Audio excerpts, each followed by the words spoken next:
Did you know that 85% of your engine wear occurs at startup? Yes, that is correct, and this is where Lower the Friction comes in by putting a protective, lubricating barrier on all moving parts. This now gives you full-time protection to make your engine last longer, run smoother, give you better performance, and improved fuel economy.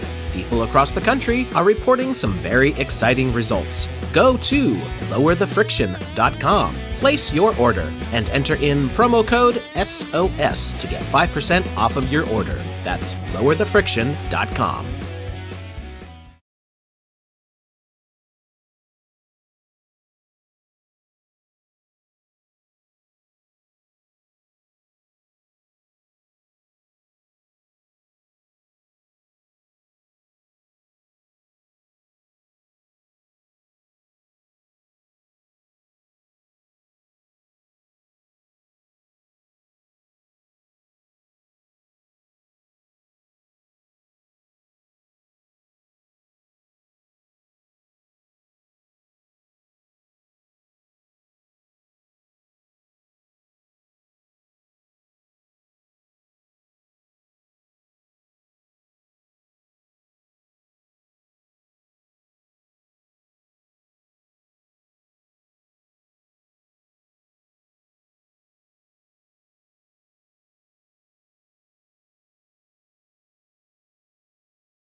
That was a hell of a soliloquy to Well, hello everyone, and welcome to the weekly Secrets of Saturn live stream. I am Jason Lindgren, your host. This week we've got the band back together. We have the Great Baldini, Crow 777, and Wayne McCroy on drums. Everyone, welcome. Oh, that was a little lackluster this time. The muted version was better. That was take two. Take two. Take two. This is live radio, people. Pick it back Come on. and punch in. It'll be fine. We'll fix it in the mix. We'll definitely fix it in the mix. I'm good at that. But anyway, this week we're going to be doing one of my favorite subject matters, which is, of course, Edward L. Bernays. Now, Crow and I have done two full shows on Edward Bernays. I've put him as the introduction to numerous other episodes, and both live presentations I've done in the world also opened with Edward Bernays, because what he did in his life was so freaking influential. It cannot be measured. Who knows the work that he did, where it actually went, and how much it's affected everything to this day. And believe me, the corporations and the governments of the world know it and know it well. Just taking the term propaganda and switching it to public relations, that should tell you a whole lot right there. But anyway, anybody got any opening remarks? Yeah, Bernays, we could thank him for bacon. I love Bernays sauce, for sure. I'm not sure those are related, but, it is good. And being able to smoke with women, that's a Bernays thing. Yeah, right? That's a Bernays thing, too. That is a Bernays thing for sure. That definitely is. No, yeah, to take propaganda to make it public relations, and then of course in the political arena now, especially the military, public information officer is now the role that they play. Should we do a Edward Bernays greatest hits? I don't know if I'll get them all in the proper order, but the reason why you eat bacon and eggs in the morning is because of him. Fluoride in the water. This is where I'll call Edward Bernays a total cocksucker, because the reason why fluoride got into the water in a major way is because of him. Let's see what else we got. We got women smoking. We had the Torches of Freedom. That was an early one, actually. The color green that he instituted in, I think it was around 1930 or so, for the Lucky Strike Company, which is lovely little cigarettes that are still made today. I'm trying to see if I could find a copy of the document for everybody. What we're actually doing is The Engineering of Consent, which was an article, a 10-page article that he wrote that was included in a larger book on propaganda and such. Let me see. Maybe this one will work. Public relations. That's the proper term for it. Public relations. Public relations, but we know damned well that it's just propaganda. It's propaganda, baby. It's propaganda. Anyway, all right. Let me see if this one will work. I got one here. I'll just post it. You got a link for a PDF? Good. I've been going through tons of these, and most of them aren't working, which tells me a whole lot. Can somebody hit the PDF I just posted? Tell me if it's good, please. All right, let's see. I just went through a whole pile of them, and most of them weren't working. I got a direct link. I think it should be good. Let's see what people say. We'll see if it works. All right, I'm trying it now.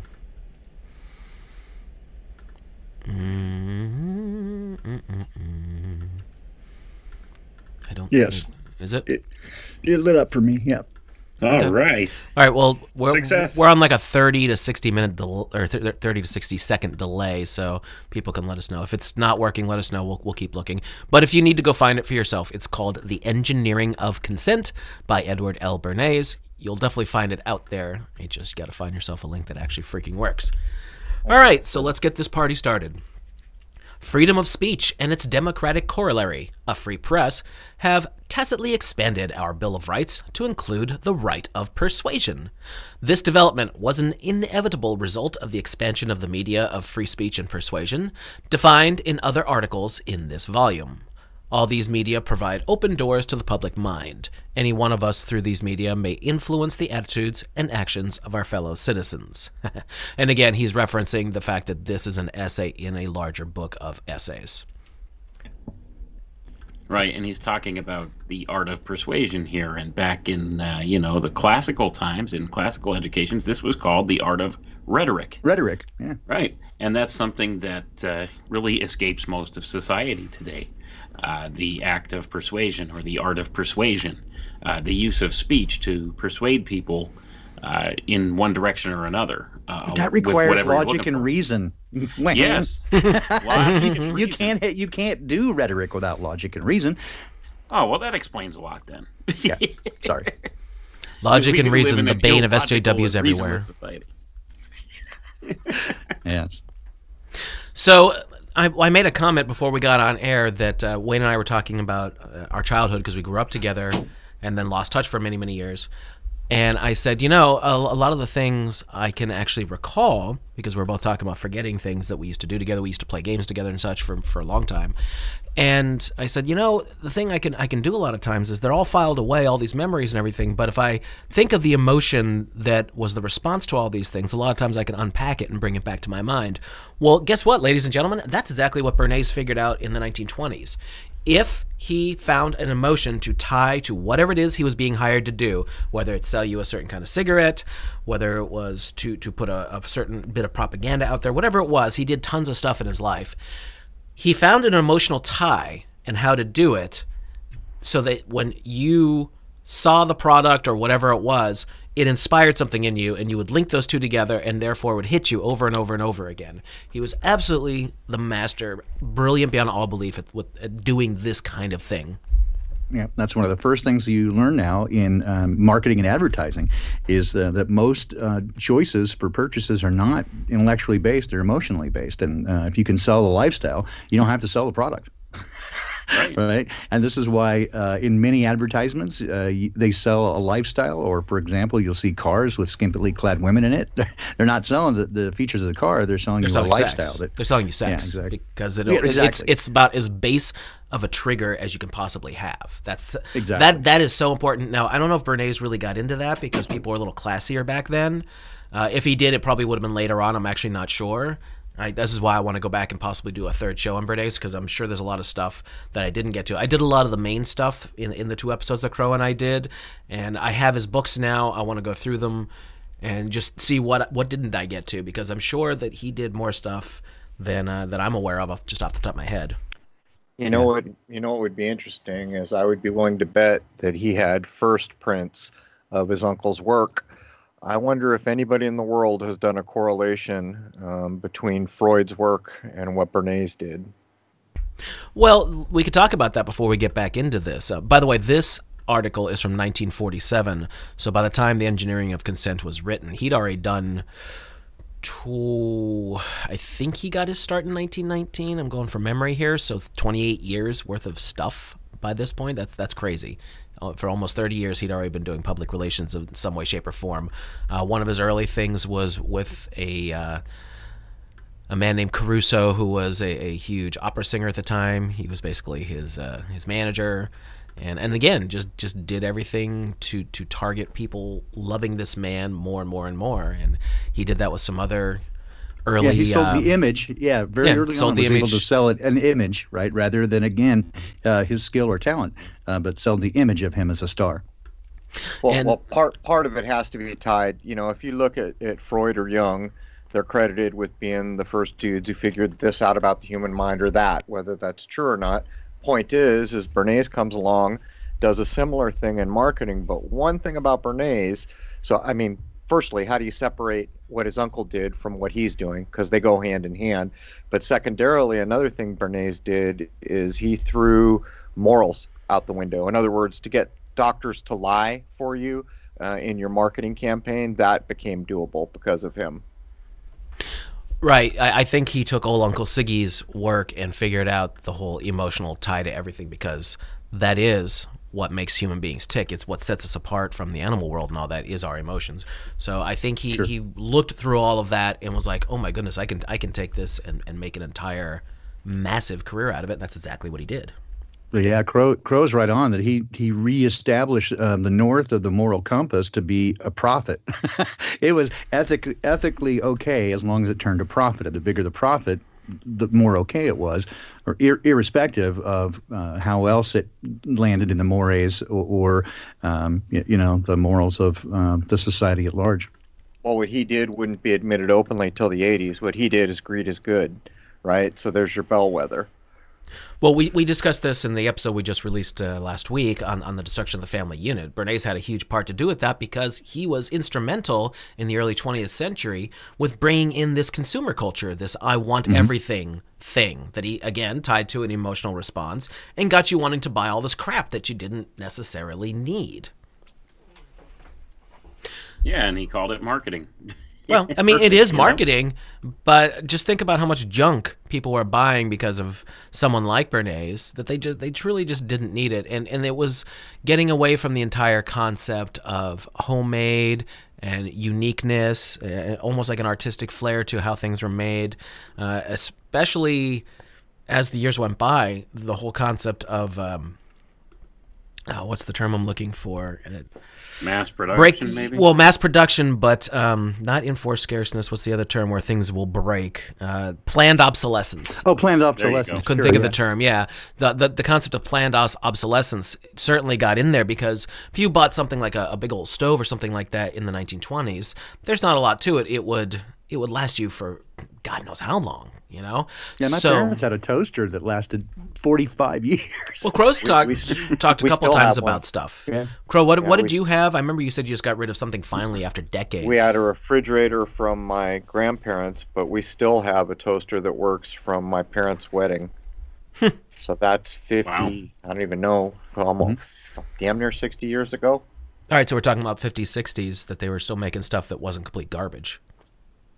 Well, there's a couple sides to this. It's not, see, most people think it was just simple, but that's not the case, and you can prove it with the light bulb. One of the first light bulbs ever made is still burning, because when they first went to look for filaments, I mean, even bamboo was one of the things they tried. Point is even right out of the gate, they had filaments that could burn from the time light bulbs came online, still burning, one of the original light bulbs. So the idea of engineered to fail or planned obsolescence, I think we can hang that right at Bernays' doorstep, because what it's basically doing is going against the mores of the time. We had guilds, we had unions, we had all these things where people were big into creating quality, and trade secrets were big, and the trade secrets were big because you could put quality into a thing and nobody knew how you did it. That's what was driving production of most things before these ideas come around. No one in their right mind in that day would have planned to make their product fail. Right, and then they did nothing but after that. Great examples of the Edward Bernays School of Marketing, and one of the great examples of this, in fact, is used in textbooks, is the idea of the TV dinner. Specifically, if you look at the Swansons, fried chicken TV dinner was the one specifically. That again, it was this idea of sort of space age, the space meal that you put in this little package, right? But it was supposed to taste just like homemade. And then by the 1970s, they turned that on its head, and then the TV dinner now was supposed to, or they had it supposed to flip it around so that it tasted like takeout. It's just like they flipped everything up around. It's hilarious. So what became desirable? But the initial introduction of the TV dinner was it was supposed to taste just like homemade when you don't have time to cook, and then they kind of flip it out, and then they started doing the prepackaged meal, right? And it's pretty interesting. But that's a fascinating study if you want to go back and take a look at the advent of the TV dinner is a perfect example of the Edward Bernays School of Marketing. It sure is. That's one of the things that we brought up in the family episode too. Well, he had to do the cultural part of that, right? Because the women were in charge of the household, the men were holding down the job. And when they first introduced these quickie ways that were supposed to taste like homemade, the women felt like it was a cheat, like they were shortcutting their family. And that's part of the marketing he had to implement to get them to accept what they considered a shortcut or, short shrift. Mm-hmm. That happened with the cake mix too. Bread so he dealt with all that. Yeah.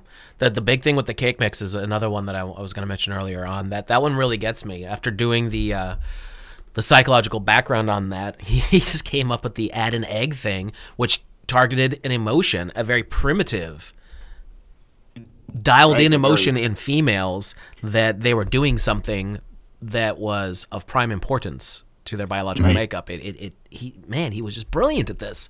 And boom, all of a sudden these instant cake mixes would sell, even though they had a powdered egg mixed in. Didn't matter.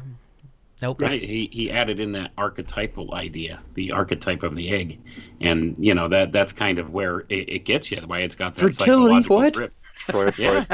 Freud. So how's it been broken down when people describe everything about Freud? Freud said everything is because of sex, and Jung went a different way. But you can see the smacks of what his uncle said all over the things we're talking about. Well, that's what we said earlier. I don't think they were so classless in the 20s and 30s that they were lacing everything with sex. But there were still pin-up kind of pictures and things like that.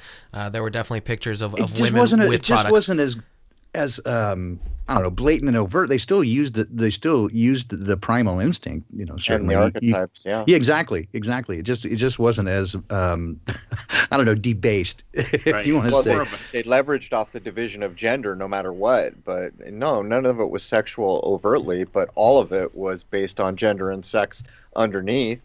I mean, think of the things we've just talked about. As well as the death, the death cult, right? You see that specifically if you look at the subliminal advertising of the mid-1960s through the late 1970s, early 1980s. Almost all of it was sex and death. of the imprinted magazine, the visual media. I've looked through a lot of that stuff, and man, it's just unbelievable. Remarkable, the stuff that they airbrushed in there, it was that remarkable. was incredible. I spent a number of years in the early to mid 1980s looking through that sort of stuff. That was one of my first introductions. Right around the time that my dad gave me a copy of Epperson's The Unseen Hand. So I've been doing this for a long time, but that was one of the ones. Once you became aware of it and could kind of pick it out, man, you could see it. It was everywhere. In fact, almost nothing, almost no print ad didn't have it somewhere. It was pretty remarkable. Yeah, they still use it too. Jason, Absolutely. You remember a couple of years ago when the whole Doctor Who thing went down with Jodie Whittaker, and we sat and we looked through those different images, and I pointed out all the different. It was appalling how much they laced in there. And then I remember I was at work at the time. I sent it to you. I said, "Hey, do me a favor and break this apart when you have time. I'm really busy at the moment." And you did, and just like you said, there was images everywhere. Then I sent you one from like 15 years earlier, whenever it was. It was like the introduction of David Tennant's Doctor, and you're like, I don't really see anything in this. Yeah, that one was not nearly as much as what was in that other one. But man, they put it's subliminal programming. And people don't even realize it's there. I mean, and you sent me these images, and I sat and I picked them apart. I'm like, here's something, and I would circle it and send it back to you, and you're like, holy shit. Yeah, I remember looking at it at work, and I was like, you're nailing it, dude. It's all over the place. By the way, she quit now because the show is tanked so bad. Gee, what a shocker! But she was a major contributor to that. So. Yeah, oh yeah. She this tells you this mentality I'm always bitching about with these SJW types. Like, they think that just because they feel a certain way, they can shove it in everything everywhere, and you're automatically going to like it because they're so convinced they're right. Well, she did the exact opposite of what you should be doing. Like if you were taking on a controversial role, like you're doing something to completely skew away from what is the established norm, you would at least go out of your way to try and endear yourself to the massive fan base. I mean, we're talking about a program that's been around for decades. They're coming up on their 60th anniversary, and the show's in absolute gutter trash now. It has been utterly devastated just from the past 3 years. She didn't do any of those things. All she did was complain about the white male gaze. Like every talking point of these crazy SJWs, the same things that they've done to crap on Star Wars and Star Trek, they just keep doing the same things over and over again. Ghostbusters 2016, let's see, the Star Wars sequels, they're all the same garbage. And this is why I keep saying money must not matter anymore, because they're taking these properties that are worth zillions of dollars and just taking a big old dump on them. In fact, so I just dropped a link in the chat. It's from a channel called The Critical Drinker.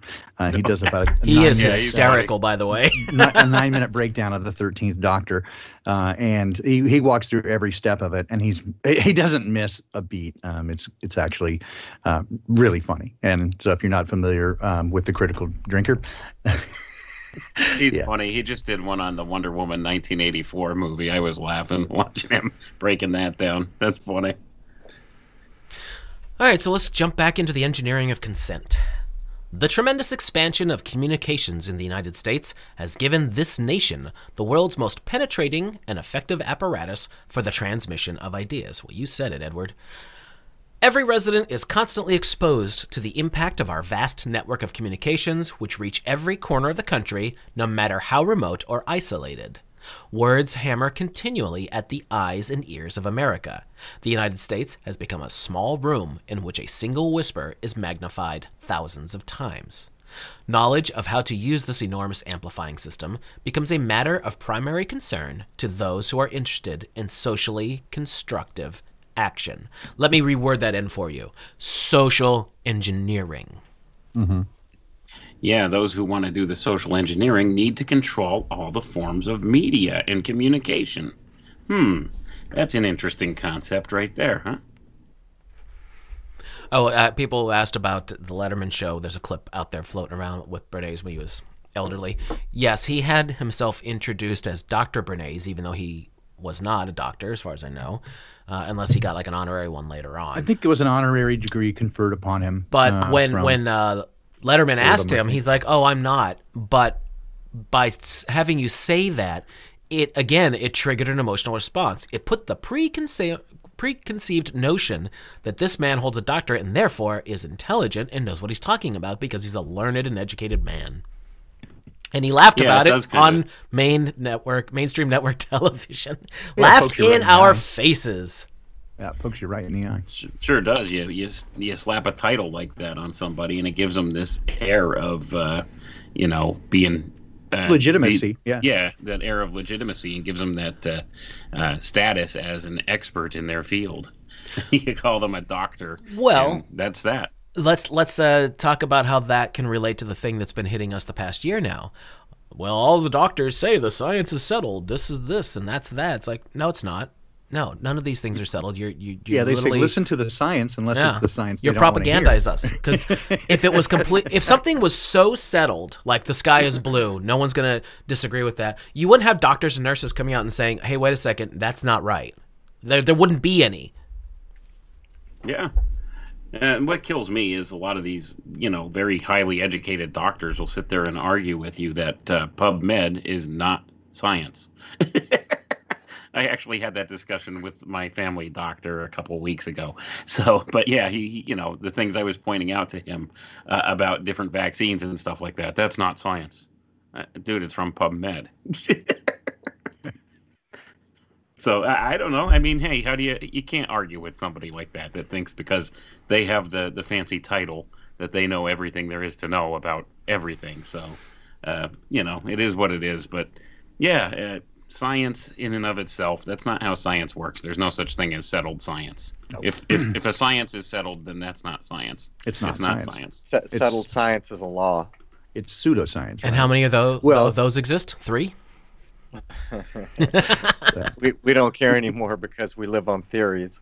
Right, exactly. Now, what's interesting is I know we've said this many times, the colleges, the schools, all that, the universities, especially when you get into the doctorate range, they're breeding arrogance into these people. And they may not even realize it. It's just, well, I know this because I have a doctorate and you're wrong because you're just a pleb. Well, that's just not the way it works.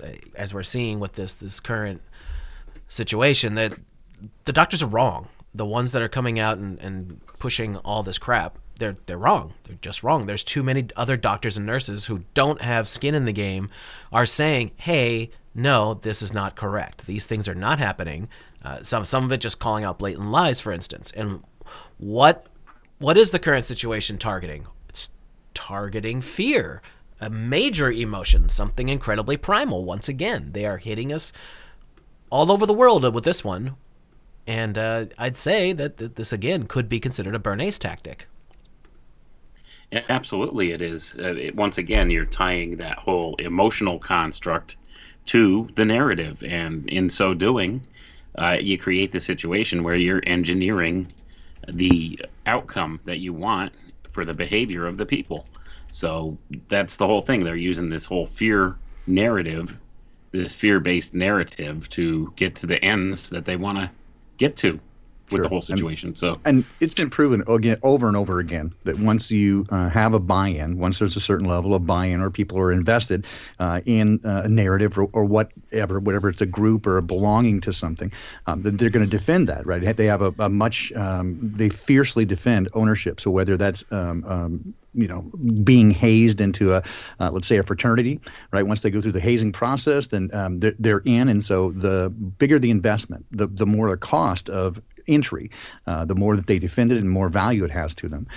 Moreover, when you have something like education, academia, that sort of thing, again, once they accept this and they're given their papers or their cap and gown, they get that Saturn cube on their head. Once they accept that and they're conferred their letters, then they have to defend it, right? And so they have a personal interest in defending it, and they can never consider any other thing that would potentially contravene that, because would strip all their authority. It takes away everything that they're invested in. So they simply can't do it. And this is why I say over and over that the higher the education, the deeper the indoctrination.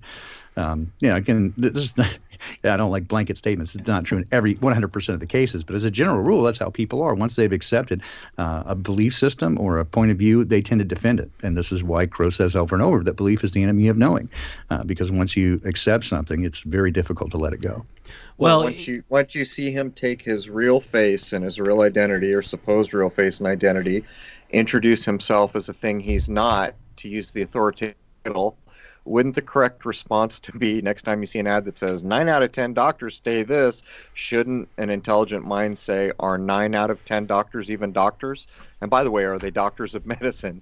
Because what he's showing you is he'd probably be happy to take a PhD from anywhere to get it. And for that matter, if he's willing to show his face and do that, most of these things are just like blurbs with someone's signature. Sure. 9 out of 10 PhDs in gender studies will tell you wear a mask. Point is, a little bit of this is on us. How gullible do you got to be? Eric DeLion's asking if we can go over why Bernays had such a great and long-reaching influence and why people so much took it to heart and used it. Well, because it was effective. He figured out something incredibly basic that a lot of other people hadn't figured out yet. He did the marketing / propaganda thing very, very early on. We're talking, as I said, I think it was 1919. So think about what society would have been like back then. I mean, we're talking about an extremely conservative America compared to the way they are now. And he was figuring out the earliest ways of targeting people to mass market things to people. Yeah, but he was a made man, and he was from inside royal circles. So this, to me, it would be no different. How many people out there have heard Jason's opening song? So let me ask you a question. If from the time Jason was old enough to walk, everything was done for him to provide pianos and music lessons and teach him how microphones work and get him into recording studios and get him to go out and play live, could Jason have been as famous as Jimi Hendrix or anyone else? Yeah, he could have, because that's the difference. And so what you're looking at in Bernays is he's into the royal circle. I mean, can you have a better lineage than being related to Sigmund Freud? Think about what I'm saying here. If you look at all the top time books in a EDU settings, Freud's got to have many of them in particular fields, right? Yep. So I'm just saying, it's a bit like being in the mob and being a made person. You have a leg up that, no one else has that advantage. Yeah, I'm with you all day long with that, Crow. In fact, what it seems to me is that there's research prior to his that would indicate, again, they already knew this stuff. It just kind of got handed to him to be the guy, the flag boy, if you will, to waving the flag, and sort of it kind of went through him. Was he bright? Absolutely. Did he have a good sense of it? Sure.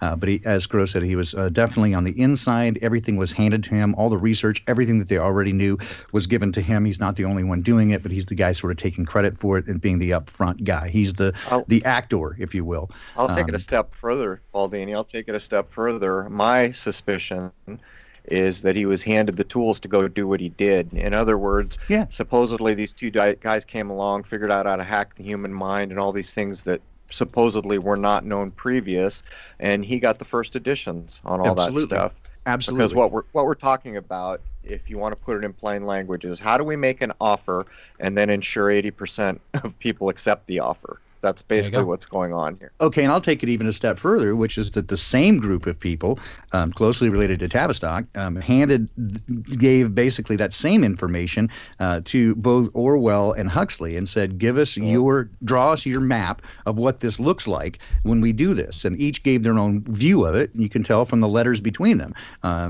very clearly that this is what's going on, that they both were given an assignment to write their view of what that would look like. And Huxley preferred his, which was that people love their servitude rather than Orwell's boot on the neck, right? So, but we certainly see both of those, and people say, "Oh, they were so prescient," right? I mean, to me, you can't look at that and not see very clearly that is it's a recipe. It's a script. There's another part of this that I don't think many people consider.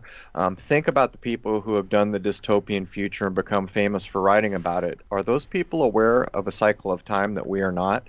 I mean, we all know that in the course of a year, we're going to be warm and happy and have fresh fruit, but guess what? Winter's coming, right? So in the small cycle, we know it goes up and down. When you blow it out, We're all pretty sure. We did an episode on flamenco, which will air when we get space to air it. But the idea there is that all the history we're aware of, is maybe from the 1100. Yeah, 1100 forwards, kind of idea. So my point would be, is something as simple as these dudes just have a better view of real history than we ever have? You got to consider it. That's probably part of it. Is there always going to be the chance for a dystopian outcome for some period of time? Well, it seems like that's what their intention is, right? If that's the script, if that's what they're pushing for, do a variety of different ways to get there. So where's we always had parallel development paths going. Where's your example, though? Every time you set out to do a thing on that scale, like if you're going to build a bridge, you build a model of the bridge. There's your example, right? So where's the example of the dystopian future they're pushing for here? It must exist, right? You got to have a blueprint. Well, it may have existed, and they destroyed it. And I mean, from the all indications is that has happened several times. That seems to be the implicature here. Who knows? All right, this is the one thing that I think we're all looking at is going, what happened in our ancient past? Because we know that they're lying to us. What we don't know for sure what happened. What we know for sure is that what they're telling us isn't true, as with most things, right? So they're hiding everything. So yeah, these are the fascinating things, is to try to figure out and put these things together. I don't know. Well, here's another example of why I went down that road. Like, I hadn't seen The Dark Crystal in forever. I saw it on a TV listing, so I recorded about 20 minutes of it. I think it was probably the 80s the last time I saw any of The Dark Crystal. Yeah. But in The Dark Crystal, the whole premise is evil's taking over, and there's these good guys and all this, but it's all contingent on, wait for it, a great conjunction. Yep. Right? So and that shows up again in the new reboot of it, which is awesome. Right. Too, for if you're looking at it from a truth perspective, there's so many tells in that. So this smacks of an archetype, and an archetype requires an actual history. So I'm just pointing out that it seems like there may be examples of this that none of us are aware of. And it seems unlikely to me that they just invented, we're going to make up this hell society. You guys write some books on it. Yeah, that looks good. This is what we'll go for. Agreed. I'm just saying.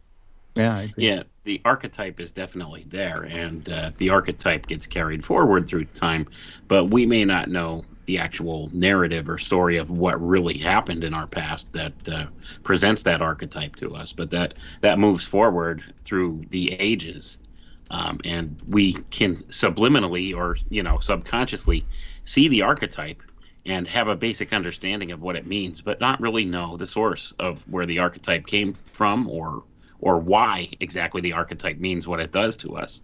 But we do recognize it. I mean, that's one of the inherent things in the human psyche, and these people understood that very well. And a lot of this gets traced back, once again, to the ancient mystery schools. They understood the way the psyche works and how human psychology works.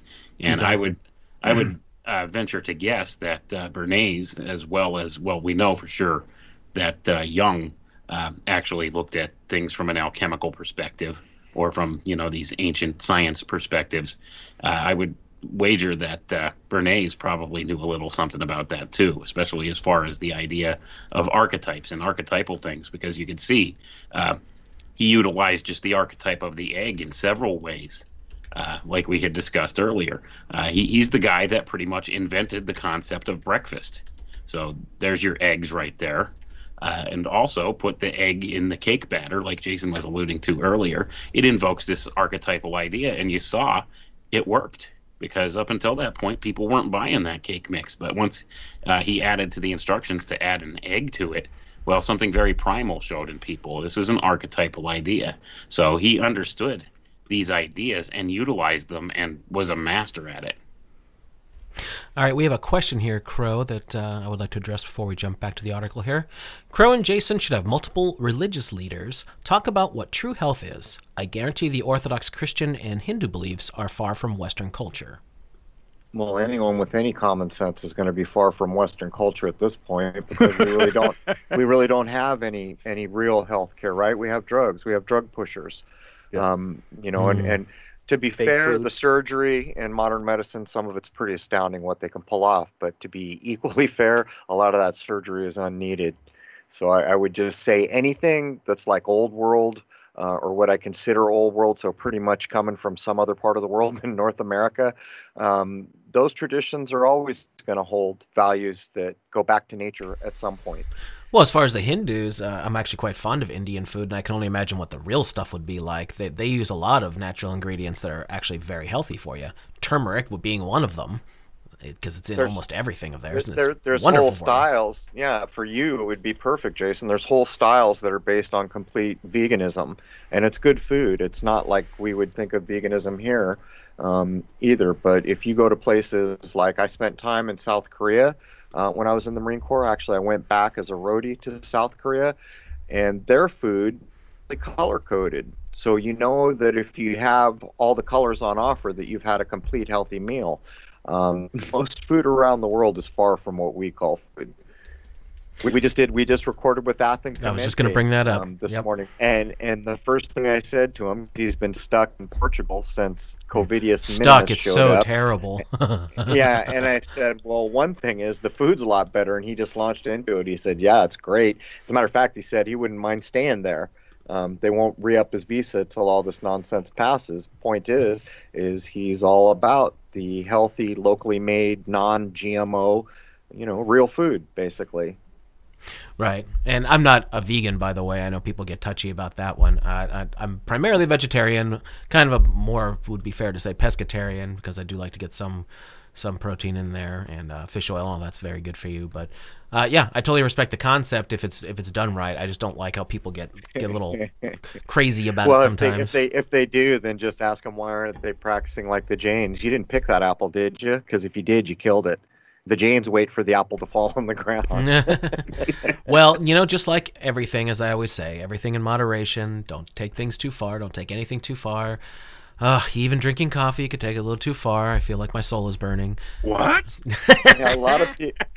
Coffee is a weird thing, man. It's one of those things that shows up in the news almost annually. It'll be good for you, then it'll be horrible for you. I noticed that. But yep. I saw a comment. Someone was asking about one of our past episodes where you and I talked about the Red Cross, and if I'm not mistaken, I don't think we're talking about the medical. I think it's the Rosicrucian is what he's asking. It could be the Red Cross, but that would be self-evident if it was the medical Red Cross. He's asking what the Red Cross is. Pretty sure we're talking about Rosicrucian, the Rosy Cross, secret society. Well, yeah, that is definitely a secret society. Now, the Red Cross, as we've figured out, is just a huge money-making scam with the whole blood thing. Yeah, the medical one. Massive, yeah. All right. They do blood. And you'll see them everywhere, too. But God forbid some kind of event goes down, they're going to be there begging for your blood. Even if it has nothing to do with anything like that, they're going to be there and they're going to sell it. I saw the damnedest commercial on TV here in Rhode Island the other day. Now they're after plasma, and there were 3 big corporations underwriting the ad. It's the first time I've ever seen it. I wonder if it has to do with the current vaccine push. It's got to be something, because if you give blood, they could get the plasma, right? That's just a centrifuge operation, I think. Okay. There are 2 main divisions of this communication system which maintain social cohesion. On the first level, there are the commercial media. Almost 1,800 daily newspapers in the United States have a combined circulation of around 44 million. There are approximately 10,000 weekly newspapers and almost 6,000 magazines. By the way, let me stress that this is 1947. I don't know what numbers are like these days. Approximately 2,000 radio stations of various types broadcast to the nation's 60 million receiving sets. Approximately 16,500 motion picture houses have a capacity of almost 10,500,000. A deluge of books and pamphlets are published annually. The country is blanketed with billboards, handbills, throwaways, and direct mail advertising. And all this stuff is pretty much true in 2021. Roundtables, panels, and forums, classrooms, and legislative assemblies, and public platforms, any and all media, day after day, spread the word. Someone's word. On the second level, there are the specialized media owned and operated by the many organized groups in this country. Almost all such groups, and many of their subdivisions, have their own communications systems. They disseminate ideas not only by means of the formal written word in labor papers, house organs, special bulletins, and the like, but also through lectures, meetings, discussions, and rank-and-file conversations. And oh, Edward, if you had lived long enough to see the frickin' internet, old boy. Good thing he didn't. Yeah, could you imagine? It is a good thing he didn't. He'd have been on the Google board of directors. Probably. All right, so here's how you don't be evil. That's a good slogan, by the way. I like that. Doctor, don't be evil. Unbelievable. All right, anybody got any commentary, or shall I continue? Well, just imagine the numbers today. Bernays is looking at the reach that these types of commercial media had back then, and you're talking, this was the 1940s. The reach and the scope of the reach anymore with all the forms of media we have is like infinitely beyond that. So could you imagine if you just utilize the principles that he talked about here with all of this media? And that's exactly what the social controllers do. They utilize all the different forms of media that they have, the social media, the television, the radio. I mean, he talked briefly about radio there because that was pretty much the big thing at the time. And, newspapers are kind of a dead issue now in this country, but I guess they still have enough circulation and online circulation that they still the ones who did it early, rather large audience. They kind of saved themselves, the ones who figured it out early, because I don't think a lot of people, I mean, people still buy them, but I don't think mass paper circulation is still a big thing nowadays. Yeah, and the major ones still act like they're big shit. Like, oh, I'm from the Washington Post, and my words have meaning. It's like, no, you're full of shit, and we know it. We know what Operation Mockingbird is. We know the CIA has been putting people in your organizations for decades. So, piss off. Yeah, not just the newspapers, though, the TV, and just about everything. So, all the ones that mattered. Cooper, Even geographic. That's a whole story we could cover. The level of retardation that was introduced into National Geographic is just so evident. In maybe the late 90s, it becomes so evident they even changed the format. But you come to find out who owns all that stuff. It's like that. What's that TV channel they have in Rhode Island? I can't think of it. What's the name of the Smithsonian channel? You know who the board of directors guy is for the Smithsonian? It's the Vice President of the United States. It's on it's basically no different than Geographic. We just never knew it all those years. We thought that they were up to something useful. No, not something useful. They would never hide anything about our real history. No. Oh, and a little secret about Rhode Island too, guys. It's not really an island. Is it a road? I can't believe anything. Yeah, you guys are killing. You guys are they killing don't know how for to me. spell road either. It's not a road or an island. You mean this is a total lie? No road, there's no island. It's not a spinning space rock. It's not a spinning space rock. What? I mean, come on. Just at least tell me we came from monkeys. Let's ask Hanuman. Hanuman, tell us about where we came from. Damn it. Rose can drop the episode if they don't know what I'm talking about. I wanted to come from some sea slime. Damn it. I want to come from something cooler than that. We're working our way back to that in reverse, I think, Baldini. We're headed back to slime right now, so we're devolving. Yeah, to say the least.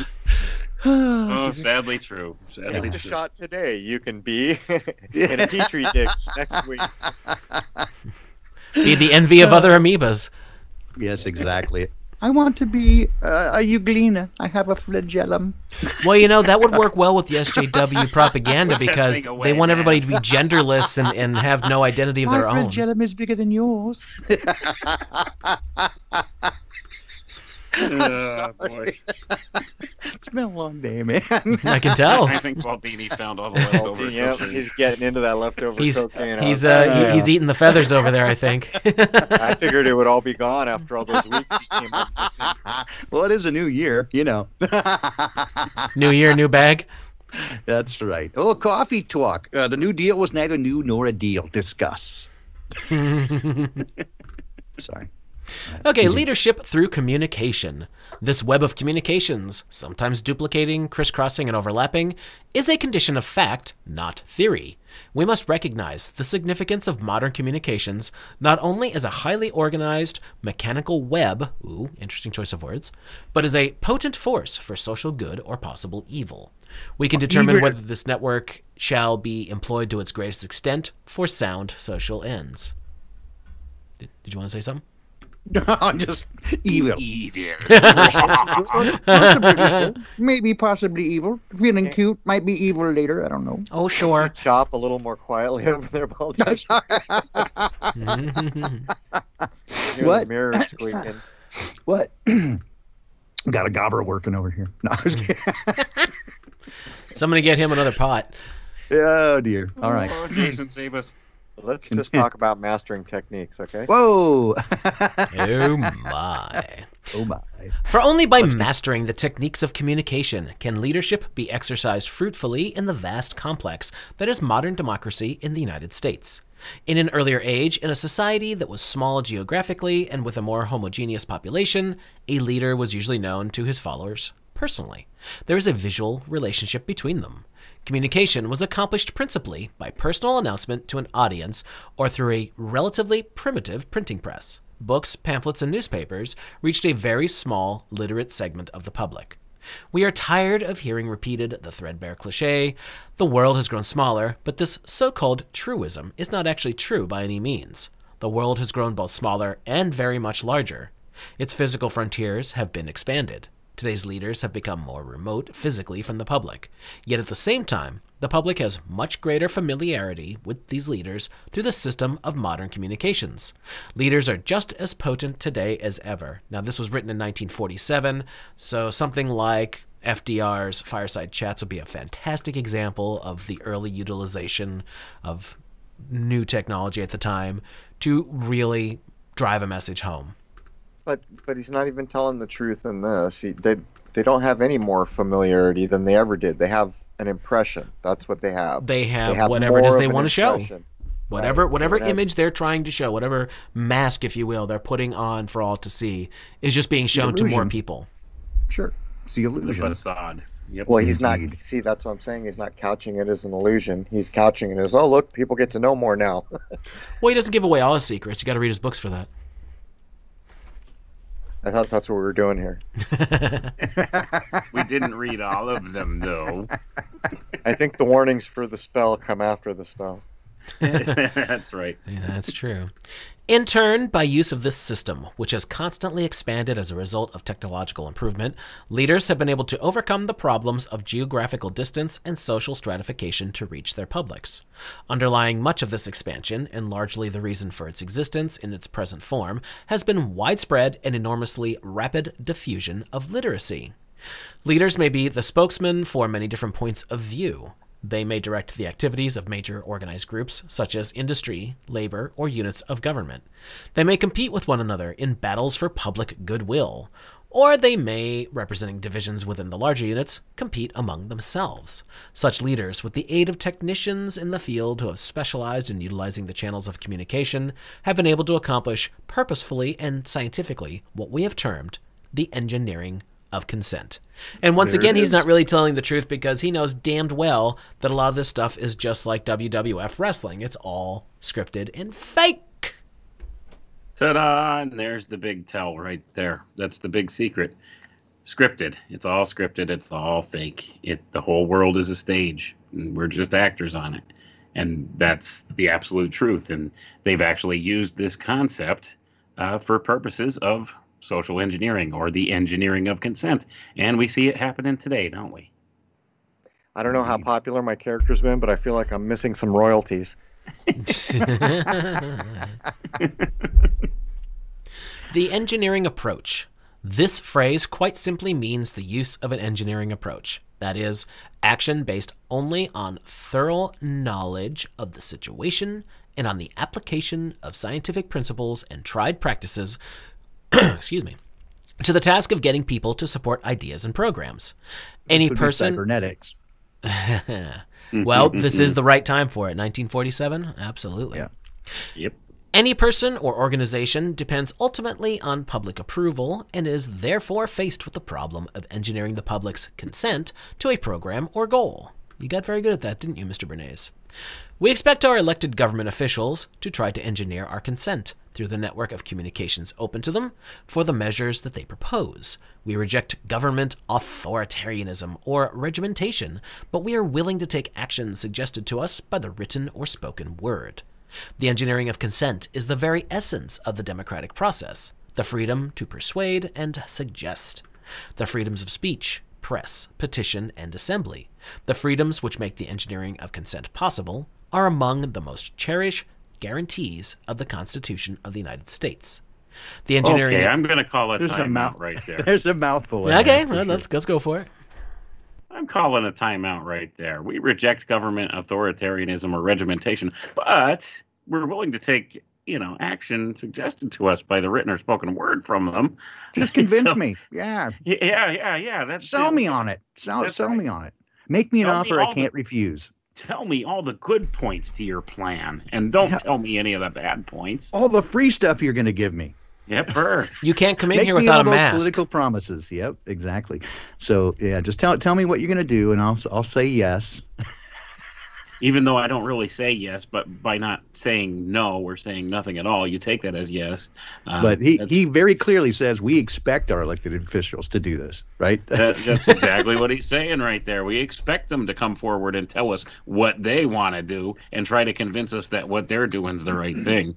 But this isn't even true, though. He's trying to claim that the most basic freedoms that we cherish the most in this document are what make the consent possible, the engineered consent possible, but it's not true. Look where we are now. Look what's going on in Washington, D.C. tonight. Of course it's not true. He's pitching this idea. He's pitching this idea. It's like he's waving the flag and saying that mind control is patriotic. Pretty much. That's what he's selling here, right? Is that it's American to convince the masses to buy your product or to take your point of view. That's the American way, right? So that's what he's waving the flag and calling on patriotism here. Remember, this is right after the Second World War. And so he's saying, yes, this is a very foundation upon which this country is founded, is our ability to sell cigarettes and fried chicken, right? This is what this country is founded on, the ability to lie to you if necessary, right? Trick you. It's okay if it's a shell game, so long as you consent to it, right? We can't step on your neck. I mean, we will if we have to, but we will try not to. But so long as you say yes to whatever, then that's the American way. Again, he changed that moral compass to point toward money. The force has a very powerful effect on the mind. On the weak-minded. On the weak-minded, yes. Yes. These are not the ads you're looking for. These are not the Fords you're looking for. All right? Exactly. The engineering of consent should be based theoretically and practically on the complete understanding of those whom it attempts to win over. But it is sometimes impossible to reach joint decisions based on an understanding of facts by all the people. The average American adult has only 6 years of schooling behind him. With pressing crises and decisions to be faced, a leader frequently cannot wait for the people to arrive at even general understanding. Whoa, oh my. Let me translate that for you. Wow. Oh, you dummies out there. Wow. We expect our government to do all the things that you don't know to do. So, wow. Man, that is a very bold statement. Condescending much? Yeah. Oh, yeah, big time. In certain cases, democratic leaders must play their part in leading the public through the engineering of consent to socially constructive goals and values. This role naturally imposes upon them the obligation to use the educational processes, as well as other available techniques to bring about as complete an understanding as possible. Under no circumstances should the engineering of consent supersede or displace the functions of the educational system, either formal or informal, in bringing about understanding by the people as a basis for their action.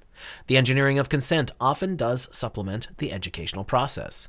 If higher general educational standards were to prevail in this country and the general level of public knowledge and understanding were raised as a result, this approach would still retain its value.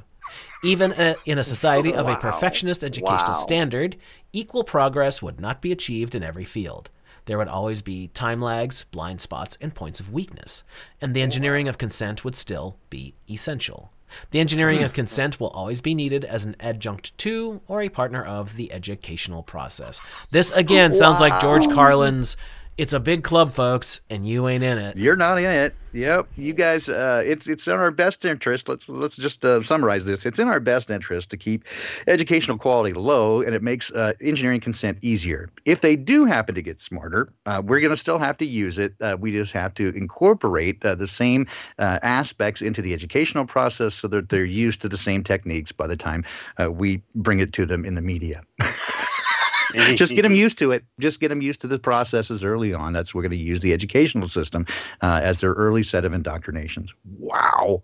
Man, this is fucked up. This is fucked up. Whoa. Importance of engineering consent.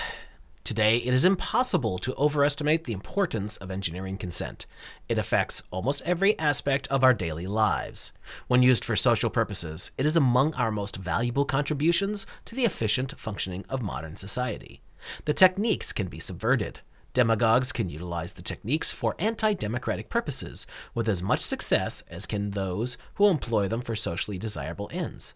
The responsible leader to accomplish social objectives must therefore be constantly aware of the possibilities of subversion. He must apply his energies to mastering the operational know-how of consent engineering and to outmaneuvering his opponents in the public interest. It is clear that a leader in a democracy need not always possess the personal qualities of a Daniel Webster or a Henry Clay. He need not be visible or even audible to his audiences. He may lead indirectly, simply by effectively using today's means of making contact with the eyes and ears of those audiences. Even the direct, or what might be called the old-fashioned method of speaking to an audience is, for the most part, once removed, for usually public speech is transmitted, mechanically, through the mass media of radio, motion pictures, and television, and of course now the internet. During World War I, the famous Committee on Public Information, organized by George Creel, dramatized in the public's consciousness the effectiveness of the War of Words. The committee helped to build the morale of our own people, to win over the neutrals, and to disrupt the enemy. It helped to win that war. By the way, Edward Bernays was part of that whole situation very early on in his life.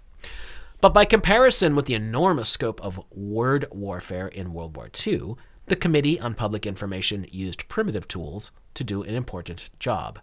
The Office of War Information alone probably broadcast more words over its shortwave facilities during the war than were written by all of George Creel's staff. As this approach came to be recognized as the key factor in influencing public thought, thousands of experts in many related fields came to the fore, such specialists as editors, publishers, advertising men, heads of pressure groups and political parties, educators, and publicists. During World War I and the immediate post-war years, a new profession developed in response to the demand for trained, skilled specialists to advise others on the technique of engineering public consent, a profession providing counsel on public relations. Which, of course, what was that? him. What was that last bit? A profession providing counsel on public relations. And foreign relations, counsel on foreign relations, advising others on the technique of engineering. The engineering of consent, yes. Very important. They found this out in wartime, that they could, very severely influence public thought over the airwaves, over the radio. So they could use words and rhetoric to influence the behavior of the public at large through this mass media outlet that was the radio. Now that Crow has brought it up, now I'm gonna. I feel like sounds like a Skeksis.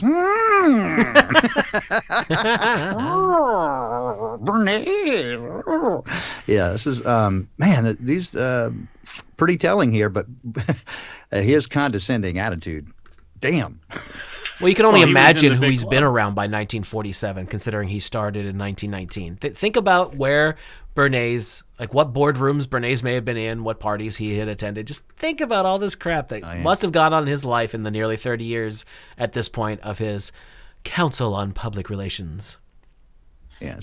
He begins, the very next thing he says is, I define this profession in my book. Yes. That last line there, a profession providing counsel on foreign relations. I mean, public relations. I mean, yeah. Well, basically, he tells you up here in the one sentence up here. It says, It is clear that a leader in a democracy need not always possess the personal qualities of a Daniel Webster or a Henry Clay. What he's saying there is they don't necessarily have to be smart or well-spoken. It's just a matter of what kind of a marketing campaign we could put on them. Sure. Outmaneuver. Yeah, you could prop up any old turd like Joe Biden and say, here we go. Just outmaneuver the competition. Yep, outmaneuver the competition. We'll put our boy up there, and we'll just, we'll manufacture the consent of the people through our campaign. Well, and here's a great example of manufacturing consent in the early primaries. And again, this is not between parties. This is within one party, the Democratic Party. In the early primaries, Biden couldn't get more than 5%, and Harris didn't even get 0.3%. They were at the bottom. They were entirely at the bottom of the heap, and then they were put up to be the choices, right? So these are the choices that they give. So that talk about manufacturing consent. Oh, you don't like those people? Well, that's the only ones you get. We love those guys. What can they do? Well, they're not Trump. Works. Okay. Okay. See, and that was the entire marketing strategy behind it, wasn't it? Yep, so, exactly. And there you go. I might be the sniffer, but old sniffer. Well, here's how well this stuff works. There are millions of Americans who willingly are begging for a senile, known child molester to be the head of what's supposed to be the free nation of the world. The head of the... Okay, well, there's half of them. The other half are begging for martial law to prevent that. So who's right here? This is where we got. This is how we start 2021. Blackjack. Woo! All right. Sounds like somebody's winning, and it's not us. It's a roller coaster ride. I'll tell you that. Well, you know who always wins in blackjack? The house always wins. Right, they always have the edge. But people keep saying, is it going to be doom and gloom? And my wife and I were talking about this today. And I said, this is not going away. This is never going to end. And she's come to that awareness as well, that this whole thing is they've gone from pandemic to endemic, and they're telling us that this is just the beginning, and it's not going away. And of course, we all understood this in this community from the outset. But then people say, when you talk about this, they go, oh, such gloom and doom. I'm like, well, it depends on the way you're looking at it. It depends on what your expectations are, I guess. If your expectations are to get the world back that you had, yeah, you're going to be disappointed.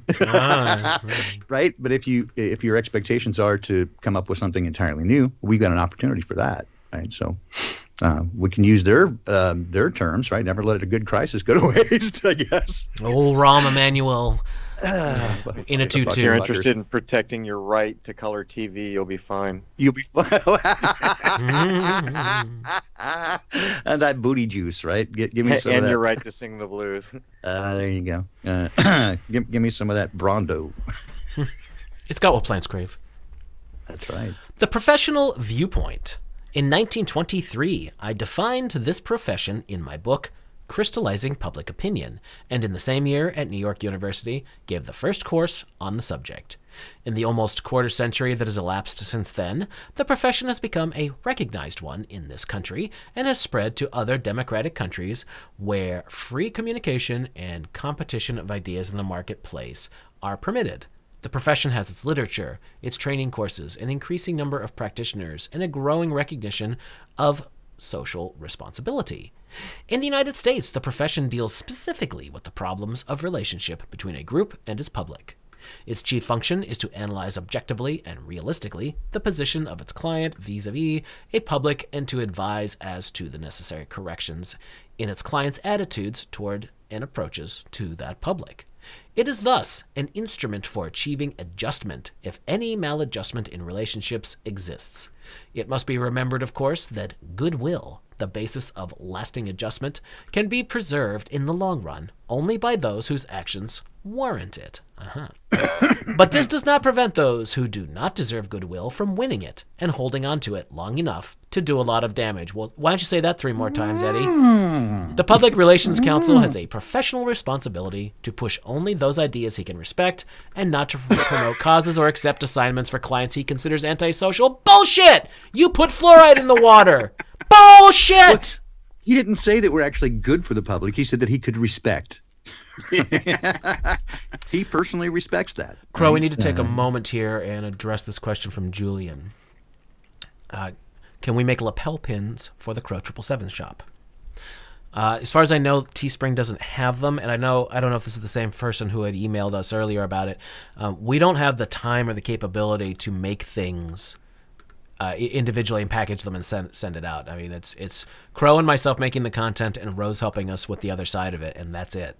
That's why we're using Teespring to make merch in the first place, and that's pretty much it. Crow, you got anything you want to add to that? I think Crow stepped away for a moment. Crow stepped away for a moment. Okay. Well, hopefully that makes sense. I would love to offer tons of stuff.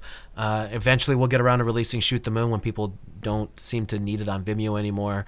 The problem is if I release that on hard copy, I've given the film away because, well, that's just the way things are once you start doing things like that. So, anyway, we'll keep on going unless you guys got some other commentary.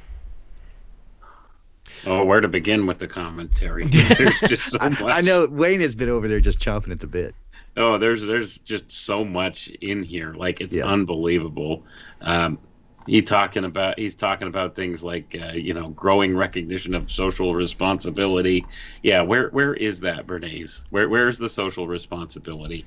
Whose social responsibility are you talking about? Like, who are they responsible for?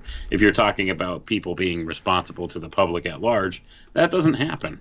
Now, about being responsible to maybe the board of directors or whatever that they're working for, or their stockholders. Yeah. I mean, that's definitely what happens. Doesn't necessarily mean that the engineering of consent here is a good thing. It's been used and misused in a lot of ways against society at large. So there's just so many things that this guy brought into the public realm that should honestly not really be there if we had any ethical standards anymore. Can you offer me any example of it being used in a positive way? No, not really. From our perspective, I mean, because the standard normie would say, "Oh, well, it rallied Americans to, let's say, to defeat the Nazis in World War II, or to buy war bonds or whatever." But again, from our perspective, that wasn't necessarily a good outcome. So let's look and say, can we think of any public relations campaign that actually did good, other than what their PR spin on it is, right? They say, "Oh, we contributed to the Susan G. Komen Foundation." Okay, well, Race for the Cure. Have you found that cure for cancer yet? No, right? So, by the way, we know what it is, but you're just not interested in it, right? So, despite the spins that they put on it, or all the money they say they've raised, if there's no outcome to it, right, then they don't have anything to stand on. So, I'd be interested if anybody has anything that they can offer in terms of a public relations campaign that actually did good. Again, beyond those things like get vaccinated, right? That sort of stuff. Because they'll go, "Oh, that was a great outcome." But no, not from my perspective. So I'd be interested in hearing anybody's ideas on that. Well, here's my view on the whole concept of this kind of a thing. Anything that's good doesn't need a public relations kind of thing going on.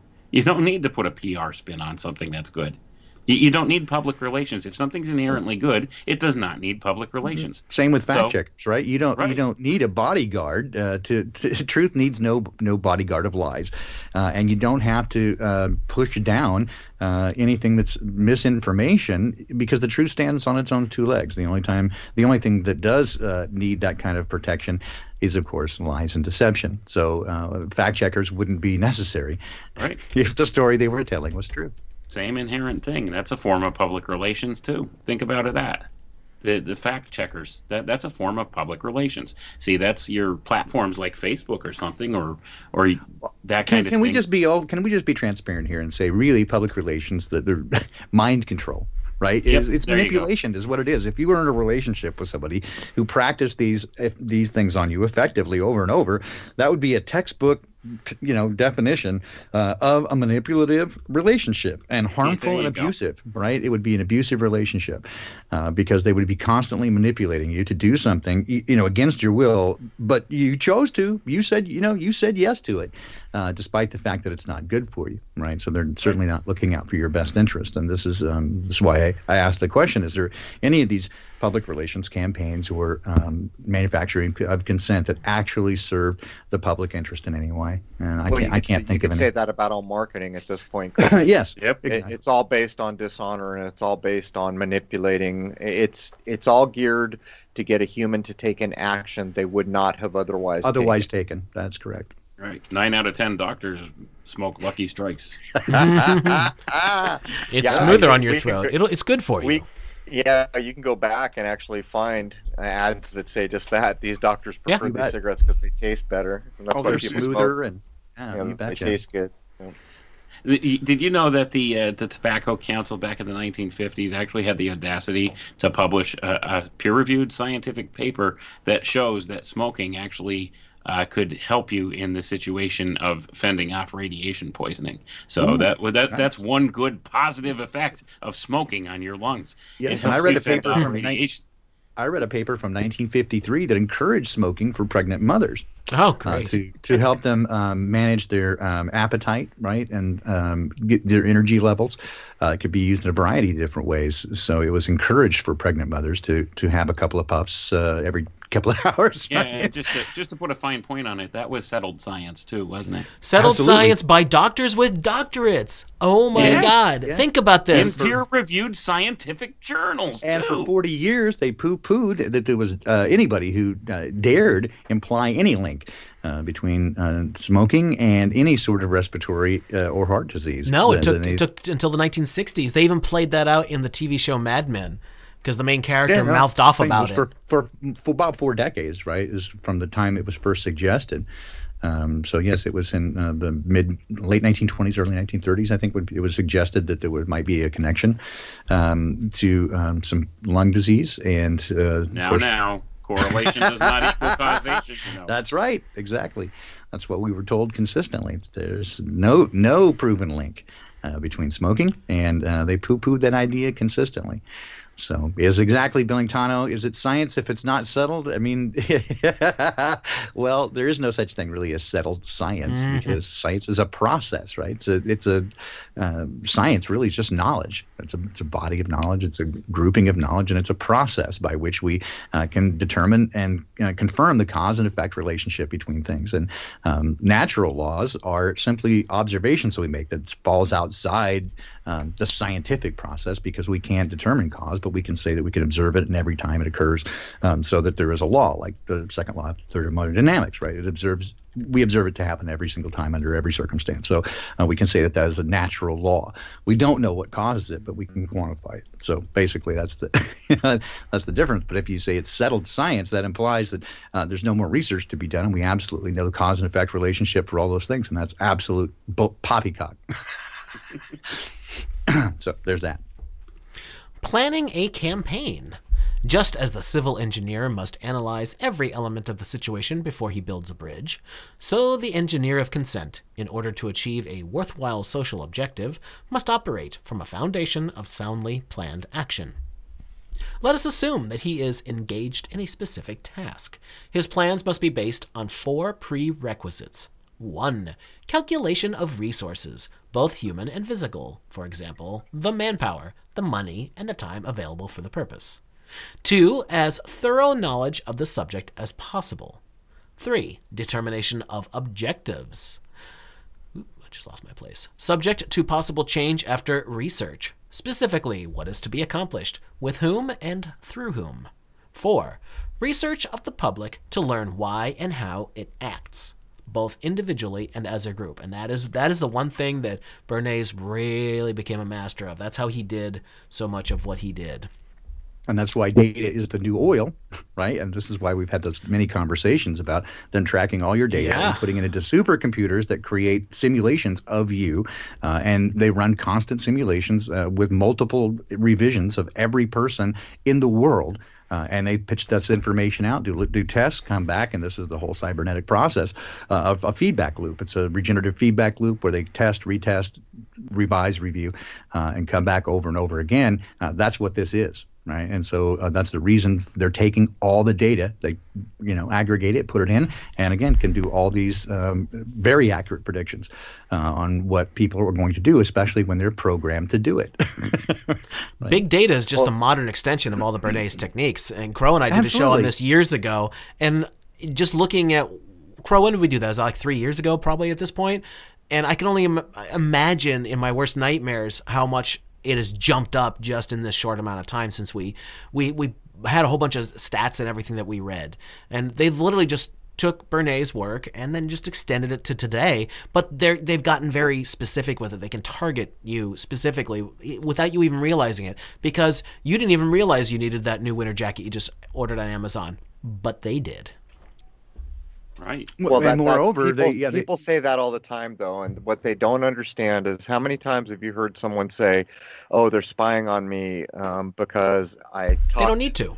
Yeah, I talked offline with someone about this badminton racket, and then all of a sudden, for the first time I saw the ads, they don't understand that the data has already figured out, even if all the data they've collected has nothing to do with the badminton racket, they knew before you knew that you needed a badminton racket. Well, they also probably led you there, right? Well, they will after the fact when they know that that's a possibility, but it gets worse because we did a show on the first major official public book that is a tome that dealt with data collection. It's called The Age of Surveillance and Capitalism by Shoshana Zuboff. And if you read a book like that, then you have to begin to understand that with all the data collection that's gone on, there's a map of everything. So when you look at what Bernays did, he was simply targeting regions or areas or, parts of society. This can be done everywhere in real time, and it can be tweaked to the individual recipient now. So it's gone far beyond, the wildest dreams of any of these dudes back before World War II. Right, and that's the thing. Bernays points out something very important here, too. He points out that research of the public to learn why and how it acts, both individually and as a group. See, he knew a person is smart, but people are dumb. And he learned the art of controlling the masses, like, large groups of people, changing their behavior simply through things like peer pressure and just social pressure, that kind of an idea. So, the mass mentality. So he learned to differentiate between these things. Trying to convince an individual to behave in a certain way by themselves is a lot different than trying to convince an individual how to behave within a group structure or a group setting. That is correct. And that's part and parcel of exactly how they've really stretched this thing out in the age of big data here now. They could more easily target individuals and, get the effect they're looking for and even steer them into a group should they so desire to do so. Absolutely. So that's kind of one of those things where they've really expanded on Bernays' work. And social media is the perfect vehicle for that, to polarize people, to put them into little echo chambers, and to, again, feed these little feedback groups, to monitor all of it, use litmus tests, and gather all the data. And we'll call it LifeLog, or Facebook. LifeLog. Oh, Facebook 2 days later. Yeah, it's perfect. Well, people do it to themselves. The laws of networking showed that birds of a feather flock together. So just by simply having social media, people with similar viewpoints are already coalescing by their own volition. Yeah, and that's what LifeLog was initially about, is that using those networks, right? With the idea that it's an organism, it's kind of a neural network, and it has its own organic behavior. If you can monitor that, you can make predictions, and boom, there you go. Hey, would you look at that? Goes to show you, there's 5 bridges in my town. Is there a way that I can cross every bridge in my town on my evening walk without crossing one bridge twice? That's where it all started. That was the whole networking idea came out of that. Interesting. In the United States, the profession deals specifically with the problems of relationship between a group and its public. Its chief function is to analyze objectively and realistically the position... Oh, I just read that one, didn't I? Where were we at? I think I bumped my button. Planning campaign. Yeah, I sent my page flying. Let's see. Yeah, I think you lost your place there. We were after number 4. Oh, here we go. Only after this preliminary groundwork has been firmly laid. Yeah. Only after this preliminary groundwork has been firmly laid is it possible to know whether the objectives are realistically attainable. Only then can the engineer of consent utilize his resources of manpower, money, and time, and the media available. Oh, another expertise of Edward.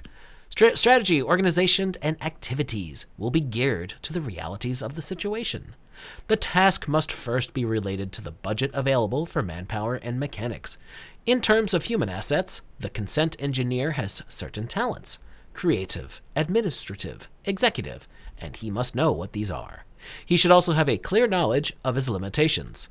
The human assets need to be implemented by workspace and office equipment. All material needs must be provided by budget. Above all else, once the budget has been established and before a first step is taken, the field of knowledge dealing with the subject should be thoroughly explored. This is primarily a matter of collecting and codifying a store of information so that it will be available for practical, efficient use. Right, Amazon? This preliminary work may be tedious and exacting, but it cannot be bypassed, for the engineer of consent should be powerfully equipped with facts, with truths, with evidence, before he begins to show himself before a public. With data. Data. Lots and lots of data. Data. They didn't have Star Trek in his day. Surveillance. Oh, yes.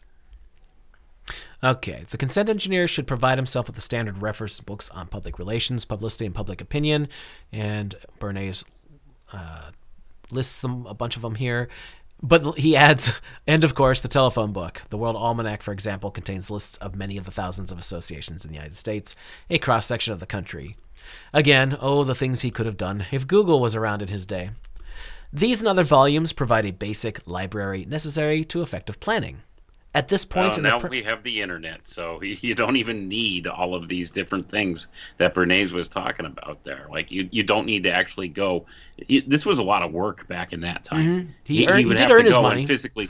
Well, yeah. do you not think that that those tools were put together for the benefit of continuing this work rather than for our benefit? Absolutely. Right. It was not put together for us. Right. No, that's just it wasn't what like, you guys need this. No.